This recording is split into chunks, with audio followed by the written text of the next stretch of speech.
صلی اللہ علیہ وسلم کی عظمتوں کو، شانوں کو اور بلندیوں کو بیان فرمایا، اور حضور کی مختلف صفات کا تذکرہ فرمایا قرآن پاک میں۔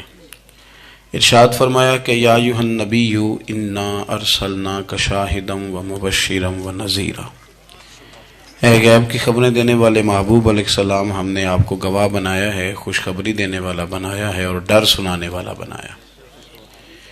پھر ارشاد فرمایا کہ وداعیا الی اللہ باذنہ وسراجا منیرا، اور ہم نے آپ کو اللہ کی طرف دعوت دینے والا بنایا اور اللہ کے حکم سے اللہ کی طرف دعوت دینے والا بنایا، وسراجا منیرا، اور آپ کو چمکتا ہوا آفتاب بنایا۔ نبی پاک صلی اللہ علیہ وسلم کی ہر شان ہی وراء الورا ہے، لیکن یہ جو حضور کی صفت مبارکہ ہے نا، داعیا الی اللہ کی، کہ حضور لوگوں کو اللہ کی جانب دعوت دیتے۔ نبی پاک صلی اللہ تعالی علیہ وسلم بندوں کا اپنے رب سے رشتہ جوڑتے، گھبرائے ہوئے لوگوں کو، پریشان لوگوں کو، اور جو لوگ سمجھتے تھے کہ شاید ہم کوئی دنیا کے کمزور لوگ ہیں اور یہ مالدار اور یہ اقتدار والا آدمی ہی بڑا ہے، ان سب کو حضور نے مایوسیوں سے نکالا، اور اللہ کے رسول صلی اللہ علیہ وسلم نے یہ سبق پڑھایا کہ تم سب حضرت آدم کی اولاد ہو۔ عربی کو اجمی پر، گھوڑے کو کالے پر کوئی فضیلت حاصل نہیں۔ لوگوں کی ہر پریشانی حضور نے نکال کے ان کا رجوع ان کے رب کی طرف کرایا۔ ہمارے ہاں یہ ہوتا ہے کہ انسان کو پریشانی کوئی بھی ہو اسے سکون نہیں لینے دیتی، وہ کوئی بھی ہو۔ محفل میں کسی بندے کا بٹن ٹوٹ جائے نا، یہ گلے کا، تو کوئی دیکھے نہ دیکھے اس بیچارے کی ساری توجہ بٹن پہ رہتی ہے، میرا بٹن ٹھیک نہیں۔ کسی بندے نے کپڑے صاف نہ پہنے ہوں تو آپ اس شخص سے کہیں کہ تجھے کچھ لوگ ملنا چاہتے ہیں، تو وہ اگرچہ اس کے پاس پی ایچ ڈی کی ڈگری ہے، ڈھیر سارا مال ہے، وزادار ہے، صاحب عزت ہے، لیکن وہ کہتے ہیں یار میرے کپڑے نہیں ٹھیک، تو میں کوفت محسوس کر رہا ہوں، ذرا میں اپنے آپ کو تھوڑا سا نہا دھو لوں، فریش کر لوں، پھر میں چلتا ہوں۔ آپ کے ظاہری جسم پر ایک آدھ دھبا ہو تو وہ آپ کو سکون نہیں لینے دیتا، اور اگر دھبے باطن پہ لگ جائیں، بہت سارے دھبے ہیں جو باطن پہ ہوتے ہیں، مجھے جان لو، مجھے پہچان لو، میرا بھی کوئی نام ہے، میں بھی کچھ ہوتا ہوں، یہ بھی ایک دھبا ہے، ایک مصیبت ہے۔ اور میری عزت کرو، مجھے بھی کسی طریقے سے کسی نشست پہ جگہ دو، یہ بھی ایک دھبا ہے۔ یہ ہمارے ہاں، ہمارے ملک کے اندر سیاستدانوں سے لے کر مذہبی لوگوں تک الا ماشاءاللہ پروٹوکول کا ایک مزاج آیا ہے کہ بھی بڑی دشواری پیدا کرتا ہے عام لوگوں کے لیے، بڑی آزمائش میں لوگ آ جاتے ہیں۔ حسد کر لینا، کسی بندے کی نعمت کو دیکھ کے جلنا، یہ بھی آپ کو بڑا بے سکون رکھتا ہے۔ تکبر کرنا کہ میں کوئی چیز ہوں اور باقی کو تھوڑے سے مجھ سے چھوٹے ہیں، یہ سارے دھبے، یہ ساری نقصان کی چیزیں۔ اور نبی پاک صلی اللہ علیہ وسلم نے تعریف یہ بیان کی، فرمایا ما حاک فی صدرک، یہ جو تیرے گناہ ہیں یہ تیرے سینے میں کھٹکیں گے، یہ تجھے بے چین رکھیں گے، یہ کانٹے کی طرح چبھیں گے۔ تو جتنے مرضی اچھے کپڑے پہن لے، جتنی مرضی اونچی جگہ بٹھا دیا جائے، اگر تیرے اندر کوئی روگ ہے وہ تجھے سکون سے نہیں جینے دے گا۔ رسول کائنات صلی اللہ علیہ وسلم نے نا لوگوں کی توجہ رب کریم کی جانب لگائی۔ حضور نے لوگوں کو بتلایا کہ تمہارا رب نا عاجزی کو پسند کرتا ہے، تمہارا رب سادگی کو پسند کرتا ہے، تمہارا رب انسانوں سے پیار کرنے والے کو پسند کرتا ہے۔ حضور سید عالم صلی اللہ علیہ وسلم نے ہمیں یہ سبق پڑھایا کہ زیادہ باتیں کرنے والے کو نہیں، اللہ سچ بولنے والے کو پسند کرتا ہے۔ بہت اونچے اور لمبے چوڑے دولت والے اور مالدار آدمی کو نہیں، بلکہ جو آدمی دیانتداری سے زندگی گزارے رب اس کو زیادہ محبوب رکھتا ہے۔ تو ہماری یہ جتنی بھی آزمائشیں ہیں، میلاد والے محبوب صلی اللہ علیہ وسلم نے نا یہ ساری ہماری دور فرما دی، ساری۔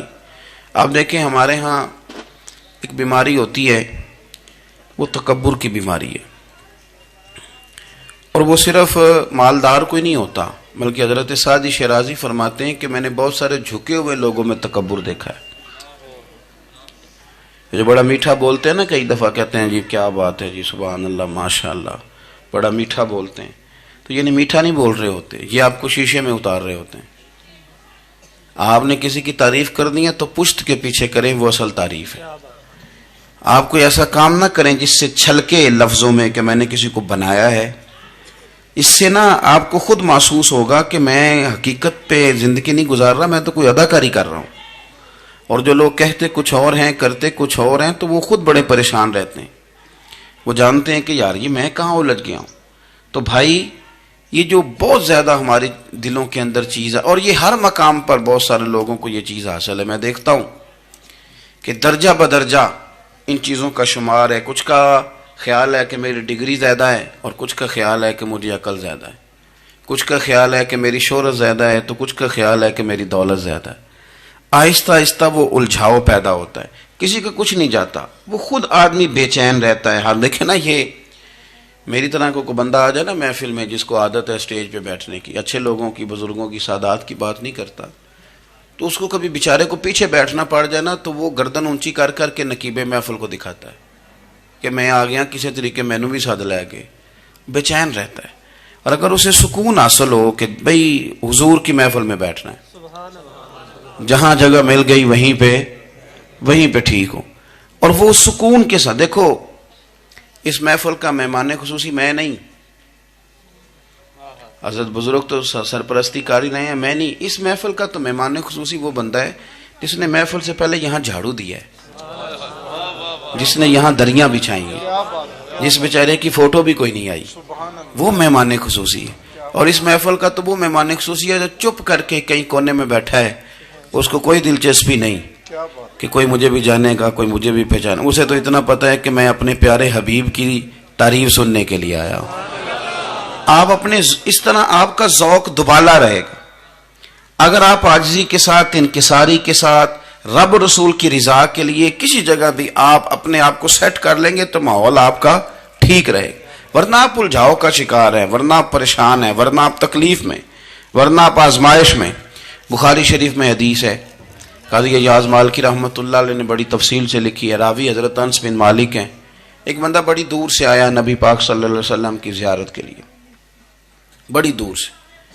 عرب کے جو سردار ہوتے تھے ان کے بڑے ناز نخرے ہوتے تھے، وہ خیر آج بھی ہیں، پروٹوکول کا ماحول آج بھی، یعنی وزیر صاحب کے آگے دو چار گاڑیاں نہ ہوں تو ان کو مزہ ہی نہیں آتا، پولیس والے آگے پیچھے بھاگیں تو، حالانکہ ان کو نہیں پتا کہ جو پولیس والے آگے پیچھے بھاگ رہے ہیں نا، یہ حکومت بدلی تو گرفتار کرنے بھی انہوں نے ہی آنا ہے، لیکن وہ بڑا مزہ آتا ہے جب لوگ گاڑی کے پیچھے بھاگتے ہیں، کیا بات ہے جناب، بڑی بات۔ اور ہماری طبیعتوں میں پتہ نہیں کون سی، یہ پیسے پھینکنے والے دوست مجھ سے ناراض نہ ہو جائیں، لیکن میں اکثر سوچتا ہوں کہ یار یہ کس طرح کا کام ہے کہ پہلا کھلارنے پھر آپ اکٹھے کرنے، تو آپ کٹھے دے دیں جس کو دینے ہیں، ختم ہو جائے بات۔ یعنی وہ محفل میں نا گپ شپ ہو رہی ہوتی ہے، اکٹھے کرنا لے، پان دینا لے، کس چکر میں پڑ گئے۔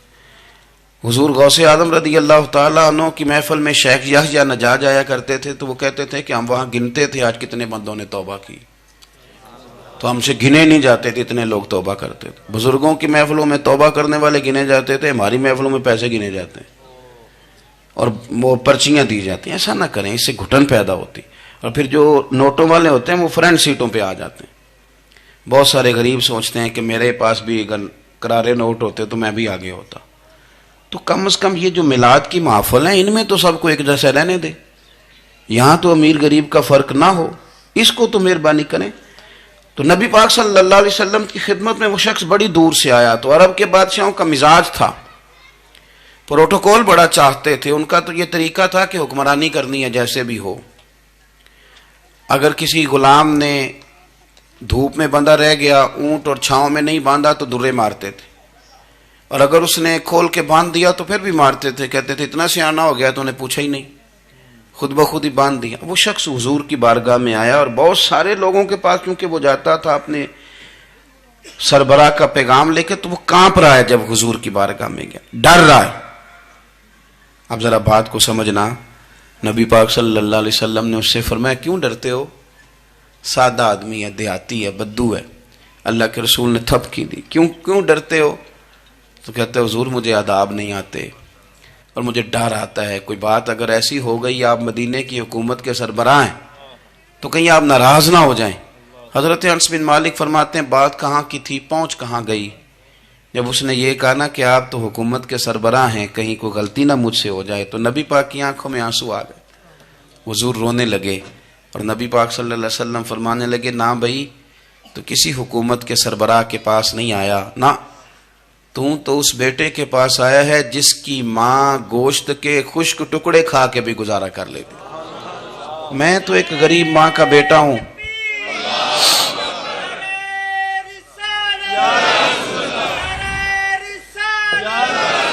بھائی اگر آپ کا یہ ذوق بن جائے، دیکھو نا آج تو لوگ بھول جاتے ہیں نا، کپڑے بدل لیتے ہیں تو وہ سمجھتے ہیں کہ شاید سارا کچھ ہی بدل گیا، یعنی گاؤں سے آ کر پڑھنے والے بھول ہی گئے ہیں کہ کس کی ماں نے کتنا زیور بیچا تھا۔ لوگ بھول جاتے ہیں چیزوں کو، اپنے ماضی کو یاد رکھیں، آپ لوگوں کے ساتھ پیار کریں، آپ لوگوں کو موقع دیں، آپ تھوڑی سی اور کوشش کریں اس شخص تک جانے کی جو آپ کو مایوس نظر آ رہا ہے، پریشان نظر آ رہا ہے۔ یہ ہمیں میلاد والے محبوب صلی اللہ علیہ وسلم نے درس دیا۔ ایک اور پہلو، حضور سید عالم صلی اللہ علیہ وسلم نے، ہمارے ہاں نا ابھی بھی برادری کی تقسیم ہے، ابھی بھی، اور کچھ میں نے ایسے کمزور لوگ بھی دیکھے، یہ اس طرح کی حرکتیں ہارے ہوئے لوگ کرتے ہیں، ہارے ہوئے لوگ جو اپنے آپ کو سمجھتے ہیں کہ میں کوئی بڑا آدمی ہوں۔ بڑا آدمی تو اپنے اخلاق سے ہوتا ہے، اپنے کردار سے ہوتا ہے، اپنی سخاوت سے ہوتا ہے، لوگوں سے پیار کرنے سے ہوتا ہے۔ باقی یہ کہ بیٹھ کے کہانی سنانا کہ میں بڑا کچھ کرتا ہوں، تو جو کچھ کرتا ہوتا ہے اسے سنانے کی کوئی ضرورت ہے۔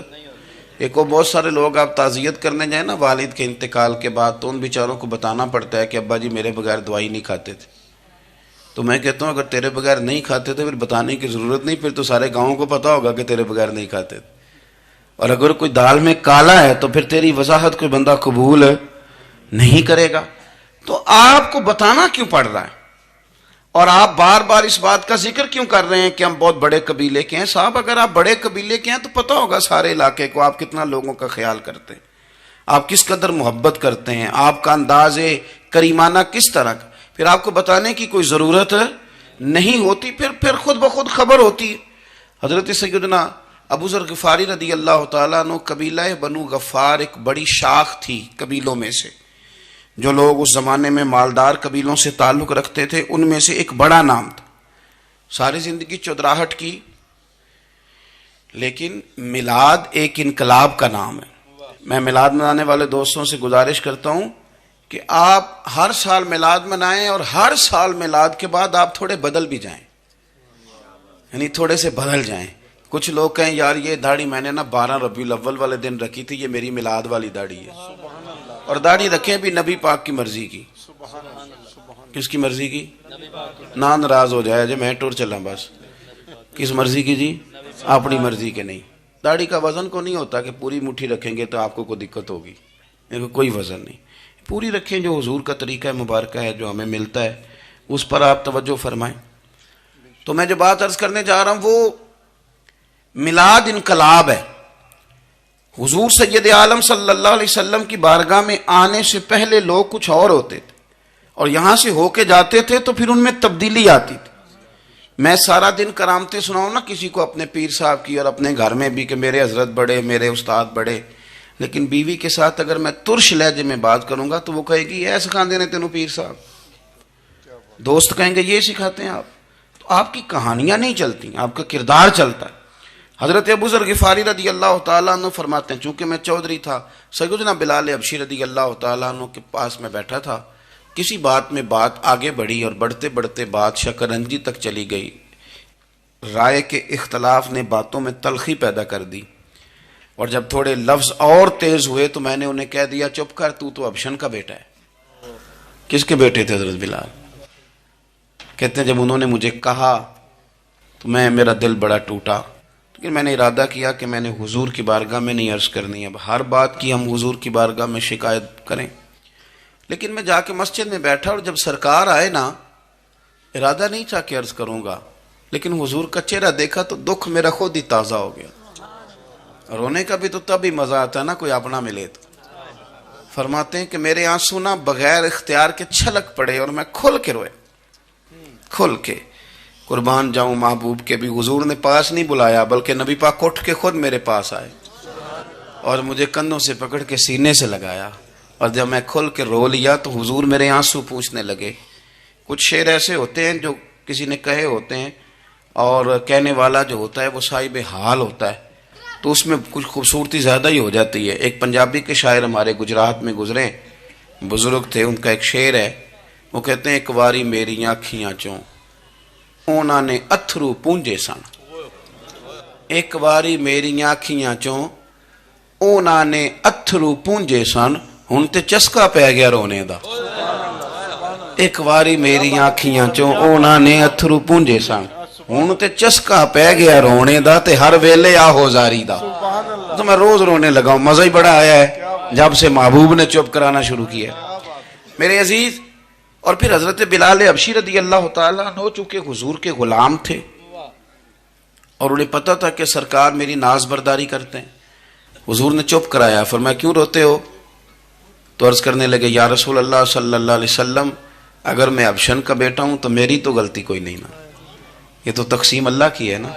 الذی خلقک فسواک فعدلک فی ای صورت ما شاء رکبک، جس طرح وہ چاہتا ہے، جس کو چاہتا ہے اس طرح کی اس کی صورت بنا دیتا ہے۔ تو مجھے حبشن کا بیٹا کہا جاتا ہے، میری غلطی کیا ہے؟ حضرت بلال نے بھی نہیں بتایا کس نے کہا ہے، لیکن نبی پاک صلی اللہ علیہ وسلم نے کیا فرمایا؟ امام یوسف صالحی نے لکھا ہے، ذرا غور کرنا بات پر، تسلیاں لوگ اور رنگ میں بھی دیتے ہیں، پر یہ تسلی بڑی انوکھی ہے۔ حضور فرمانے لگے بلال اگر تو حبشن کا بیٹا تو پریشان کیوں ہوتا ہے؟ کالے رنگ والی ماں کا بیٹا ہے تو پریشان کیوں ہوتا ہے اگر تیری والدہ کا رنگ کالا ہے تو؟ عرض کی حضور آپ کیا فرمانا چاہتے ہیں؟ تو سرکار فرمانے لگے میں دو ماؤں کا بیٹا ہوں، ایک جناب آمنہ جنہوں نے مجھے پیدا کیا، اور ایک حضرت ام ایمن جنہوں نے میری پرورش کی، مجھے بڑا کیا۔ حضور فرمانے لگے میری ماں آمنہ کا رنگ گورا تھا اور میری ماں ام ایمن کا رنگ کالا ہے۔ تو فرمایا اگر تجھے کسی نے کالے رنگ والی ماں کا بیٹا کہا تو اسے کہہ دینا مدینے والے محبوب کی بھی تو ایک والدہ کا رنگ کالا ہے، تو کہہ دینا۔ حضرت بلال کہتے ہیں کہ وہ اس طرح کی تسلی تھی، طفل تسلیاں نہیں جس طرح کی ہمیں دی جاتی، وہ اس طرح کی خوبصورت تسلی تھی کہ اس کے بعد میرا دل ایسا ٹھنڈا ہوا، پھر کسی کا تانا نہیں رہا، پھر کسی کی تکلیف نہیں رہی۔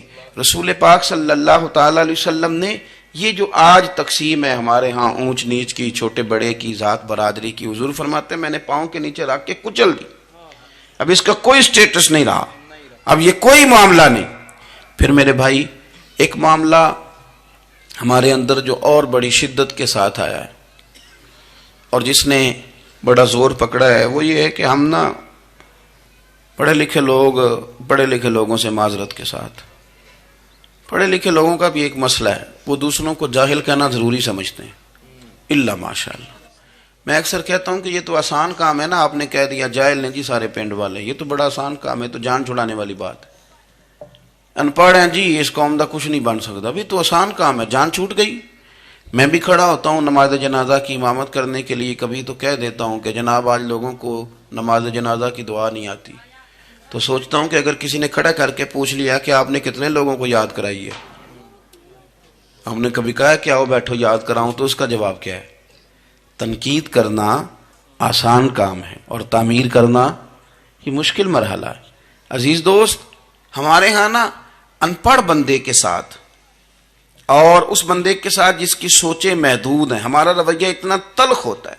بھائی مزہ تو تب آتا ہے نا جب آپ کو، کچھ لوگ کہتے ہیں میں اچھے کے ساتھ اچھا ہوں، تو اچھے کے ساتھ تو ساری دنیا اچھی ہوتی ہے، آپ نے اس میں کیا کمال کیا؟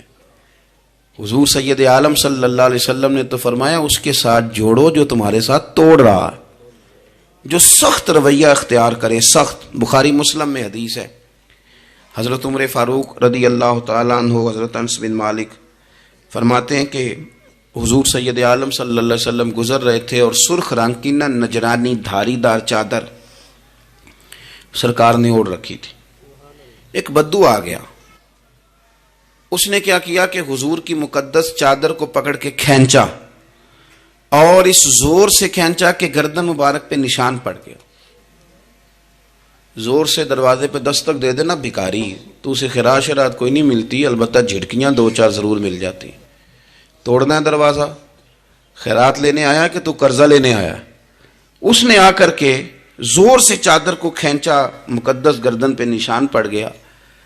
سرکار نے رخ انور پھیرا، کہتا پتہ کیا ہے، میں غریب آدمی ہوں، کچھ مانگنے آیا ہوں. بھئی تو گلے میں چادر ڈال کے مانگے گا؟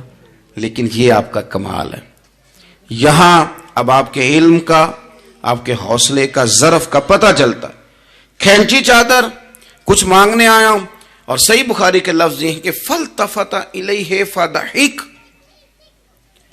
جب محبوب نے اس کی طرف توجہ کی، اس کی بات سنی، اس نے گلے میں چادر ڈال کے کھینچا ہے، نشان ڈال دیا ہے. لیکن جب حضور نے توجہ کی تو فَضَحِكَ، نبی پاک نے مسکرانا شروع کر دیا. حضور مسکرائے، یعنی چادر ڈال کر کھینچنے والے. اور یہ چیز آپ کو بڑا کر دے گی. آپ یقین کریں، آپ کو کسی نے برا کہا تو آپ نے ڈبل برا کہا تو آپ تانگ ہوں گے. ہنڈیا جب جلتی ہے تو اس کے کندھے، ابلتی ہے تو اس کے کندھے جل جاتے ہیں. آپ کسی کو اینٹ کا جواب پتھر سے دے کے پریشان ہوں گے، لیکن اگر آپ نے کہہ دیا نا چل یار موج کر، ہور کر لے 2 گلا، اور آپ ہنسیں، یہ بڑی پاکیزہ سزا ہے دشمن کے لیے، بڑی صاف ستھری. جتن جتن تے ہر کوئی کھیڈے، ہارن کھیڈ فقیرہ. جتن جتن تے سارے لوگ کر دینا کام جتنے والا، میں نے جیتنا ہے.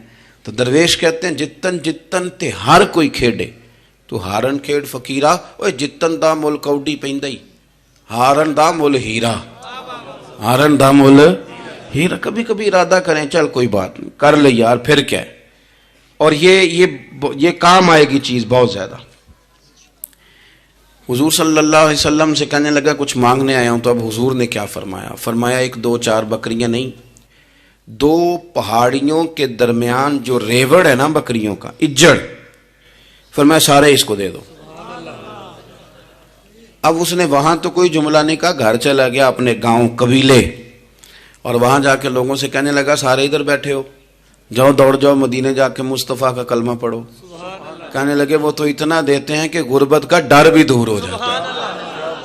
تو نبی پاک صلی اللہ علیہ وسلم کا ان لوگوں کے ساتھ جو ان پڑھ ہیں، جو ساتھ ہیں. آج ہمارے بچے اپنے ابا جی کو بھی کہہ دیتے ہیں تسی پڑھے نہیں، ان دور بدل گیا ہے. میں ایک شادی کی تقریب میں جا رہا تھا، میرے آگے آگے والد صاحب کو بیٹا سمجھا رہا ہے، کہتے ابا جی ہن نہ اتنے جا کے نہ میٹھے چولاں تے سالن پا کے نہ کھایا جی، بندہ ماڑا لگتا ہے.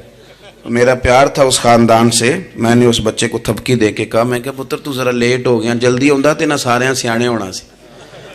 یہ ہمارے بچے اب بجائے اس کے کہ وہ قائل کریں، کتنا آپ نے غلط جملہ کہا کہ ابا جی آپ پڑھے ہی نہیں. آپ نے کتنی غلط بات کر دی. امام اعظم ابو حنیفہ رحمۃ اللہ علیہ کا ایک شاگرد تھا، وہ تقریر اچھی کرتا تھا. تو امام صاحب رحمۃ اللہ علیہ کی والدہ فرمایا کرتی ہیں ابو حنیفہ جا اس سے جا کے یہ مسئلہ پوچھ کے آ. تو امام صاحب فرماتے ہیں اماں میں نہ بتا دوں. تو اماں کہتی تو تے بچہ تینوں کی پتہ ہوئے، حالانکہ وہ شاگرد ہے. تو امام صاحب پھر اس کے پاس جاتے، اس کو جا کہتے اس سوال کا جواب. تو کہتا استاد جی مجھے کیا پتہ ہے، آپ کو پتہ ہے ان مسئلوں کا. تو آپ فرماتے یہ میں پہلے تجھے بتاتا ہوں اس کا جواب، پھر تو مجھے بتا، اور پھر میں تیرا نام لے کے اپنی اماں کو مطمئن کروں گا. اس لیے کہ ماں باپ کو دلائل نہیں دیے جاتے، انہیں راضی کیا جاتا ہے.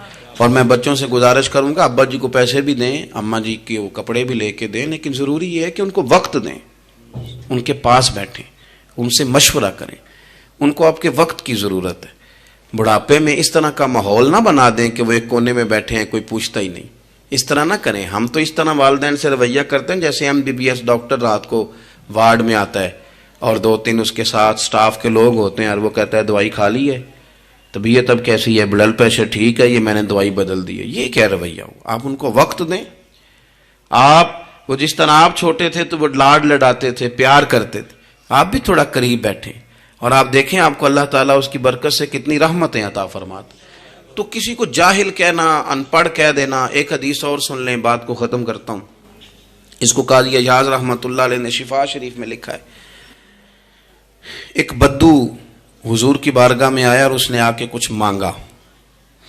اللہ کے پیارے حبیب صلی اللہ علیہ وسلم کی بارگاہ میں مانگا جہاں ایک مانگنے پر دریا بہا دیے جاتے ہیں. دریا بہا دیے ہیں، در بے بہا دیے. یہ در الگ ہے اور بے بہا الگ ہے. پھر یہ شعر صحیح سمجھ میں آئے گا آپ. تو حضور سید عالم صلی اللہ علیہ وسلم تو جس کو دیتے تھے پھر اس کی کئی نسلیں کھاتی تھی، ختم نہیں ہوتا تھا.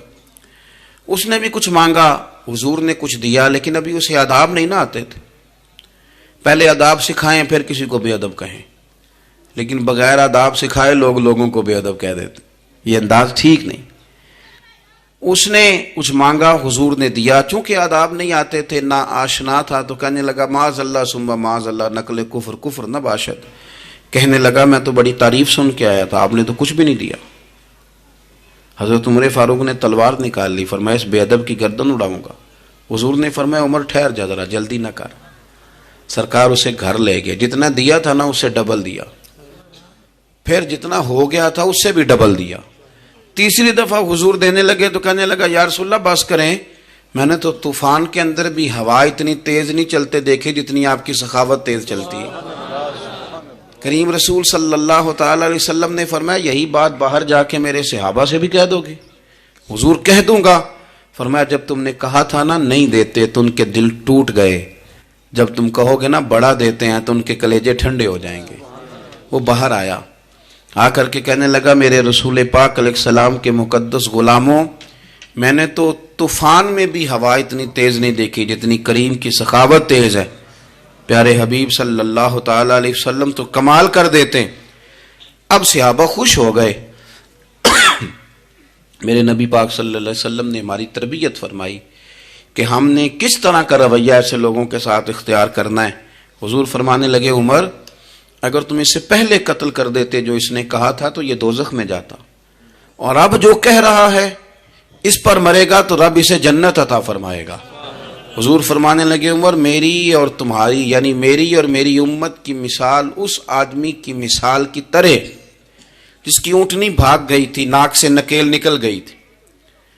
بہت سارے لوگ آئے اسے پکڑنے کے لیے، ہاتھوں میں نیزے تھے، ڈنڈے تھے، تلواریں تھیں، پر وہ کسی کے قابو نہ آئی. زخمی ہو گئی پر کسی کے قابو نہ آئی. حضور فرماتے ہیں پھر اس کا اپنا مالک آ گیا. اس نے تھوڑا سا چارہ اٹھایا، میری طرف دیکھیے گا جی، چارہ اٹھایا، اونٹ اس نے اس کو تھپکی دی، بغیر کسی کی مدد کے ناک میں نکیل ڈالی. پھر اونٹنی پر سوار ہوا اور کہنے لگا لوگوں تم نے میرے جانور کو بڑی تکلیف دی، اونٹنی میری ہے، اسے سنبھالنے کا طریقہ بھی مجھے ہی آتا ہے. گویا حضور فرما رہے ہیں عمر یہ امت میری ہے تو اسے کس طرح سنبھالنا ہے یہ طریقہ بھی مجھے ہی آتا ہے. ان کی کہاں کس بنیاد پر کس رنگ میں تربیت کرنی ہے یہ میں جانتا ہوں. ہمیں اگر ہماری زندگی انصاف والی ہو، عاجزی والی ہو، اطمینان والی ہو، عاجزی بھی دل کا نام ہے، اطمینان بھی دل کا نام ہے. بہت سارے گردنیں جھکانے والے بھی عاجز نہیں ہوتے. اپنے دل سے تہیہ کر لیں کہ میں کسی شخص کو بھی اپنے سے چھوٹا نہیں جانتا، کمزور نہیں جانتا. میں کسی شخص کے بارے میں بھی یہ رویہ نہیں رکھتا کہ یہ کوئی برا ہے. اگر کہیں ضرورت پڑے تو کسی کی اصلاح کریں. اگر وہ اصلاح قبول نہ کرے اور آپ کو محسوس ہو کہ یہ معاملہ آپ کے بس میں نہیں تو پھر بھی اس کے لیے دعا کریں. کسی کونے میں جا کر کے تنقید کرنے کی اجازت نہیں ہے. اپنے آپ کو سمیٹیں، سوچوں کو بکھرنے سے سمیٹیں، اچھا سوچا کریں. جو لوگ اچھا سوچتے ہیں وہ صحت مند رہتے ہیں، ان کی سوچیں تازہ رہتی ہیں. آپ ہر ایک کے بارے میں خیر کا رویہ اختیار کریں اور مثبت پہلو تلاش کریں. آپ مثبت پہلو، ہر وقت تنقید کرنا.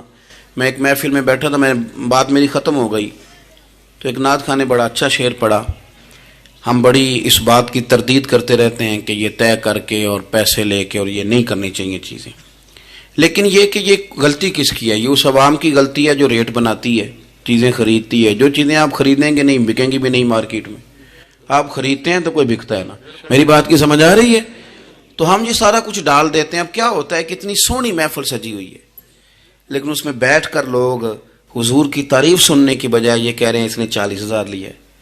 تو آپ یہ اندازہ کریں کہ وہ جو بات ہمیں اس وقت مدینہ شریف لے کے جاتی، ہمارا عشق رسول تازہ کرتی، تو ہم نے وہاں کیا گھٹن پیدا کر دی یہ کہانیاں چھیڑ کے. کیوں دیتے ہیں آپ پیسے؟ کیوں اس طرح کے ریٹ آپ بناتے ہیں؟ پہلے آپ بناتے ہیں پھر اس کے بعد آپ تنقید کرتے ہیں. اب دیکھیں میں بھی بیٹھا تھا تو اس نے بڑا خوبصورت شعر پڑھا اور بڑی مزیدار بات کی، بڑا مزہ آیا. تو میں نے ساتھ والے سے کہا یار آج بڑے دنوں کے بعد سرور آیا. تو کہنے لگا انہیں 40,000 لے آ جائے. میں انہوں کیا تو 10 منٹ کھلو جانا سی، مزہ تو لینے نہیں دیتا. اور پھر میں نے اسے کہا کہ یار بات سنو، کیوں دیتے ہو 40,000؟ اور اگر اس نے لیا بھی ہے نا تو آج اتنا مزہ آیا نا، میرے خیال میں نا اس کا 40 نہیں 80 بنتا ہے. دیکھو نا اس نے ہمیں پہنچا کہاں دیا ہے. تو آپ مثبت لیں چیزوں کو، مہربانی کریں، اچھا سوچیں، اچھے رویے اختیار کریں.